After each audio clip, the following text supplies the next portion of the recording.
Hyper ടെൻഷനുള്ള ഒരു പേഷ്യൻറ്റിൻ്റെ ഹൃദയം അധികമായിട്ട് പ്രഷറിലാണ് ഈ വർക്ക് ചെയ്യുന്നത്. ഏറ്റവും അധികം അറ്റ് റിസ്ക് എന്ന് പറഞ്ഞത് നമ്മുടെ ഹൃദയം തന്നെയാണ്.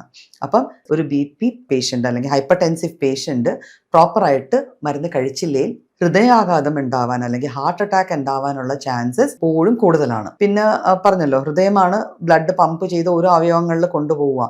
അപ്പോൾ ഹൈപ്പർ ടെൻഷൻ്റെ ഇഷ്യൂസ് വന്നിട്ട് നമുക്ക് പ്രഷർ നോർമൽ അല്ല എങ്കിൽ ബ്ലഡ് ഓരോ അവയവങ്ങളിൽ എത്തുന്നതിൻ്റെ മാത്രയിലും അതിൻ്റെ ആ പ്രഷറിലും വരുന്ന വ്യതിയാനം കൊണ്ട് സ്ട്രോക്ക് വരെ സംഭവിക്കാം. ബ്രെയിനിലാണ് ഈ ഒരു ബ്ലഡ് എത്തുന്നതിൻ്റെ പ്രഷറിൽ മാറ്റം വരുന്നതെങ്കിൽ ഒരു സ്ട്രോക്ക് സംഭവിക്കാം. അപ്പോൾ സ്ട്രോക്ക് ഹൈപ്പർ ടെൻഷൻ്റെ ഒരു കോംപ്ലിക്കേഷൻ ആണ്.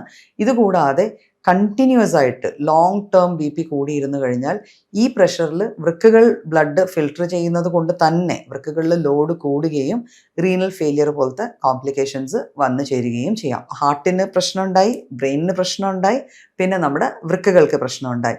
ഇതുകൂടാതെ നമ്മൾ പലപ്പോഴും ഹൈപ്പർ ടെൻഷൻ വന്ന് കാഴ്ച ഇല്ലാതായെന്ന് പറഞ്ഞ് കേൾക്കാറുണ്ട്.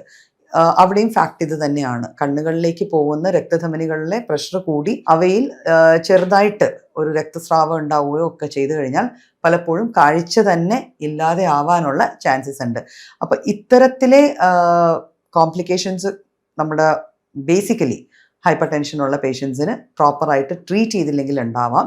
പലപ്പോഴും ഈ വലിയ കോംപ്ലിക്കേഷൻസിൽ പോവാതെ നമ്മുടെ ഹൃദയത്തിൻ്റെ ഒരു കാർഡിയോമെഗാലി എന്ന് പറയും, ഒരു എക്സ്റേ ഒക്കെ എടുക്കുമ്പോഴായിരിക്കും കാണുക ആ വ്യക്തിയുടെ ഹൃദയത്തിന് വലിപ്പം വല്ലാണ്ട് കൂടിയിരിക്കുന്നു. അങ്ങനത്തെ ഒരു അവസ്ഥയിലേക്കും പ്രോപ്പർലി ട്രീറ്റ് ചെയ്യാത്ത ഒരു ഹൈപ്പർ ടെൻസീവ് കേസ് എത്തിച്ചേരാവുന്നതാണ്.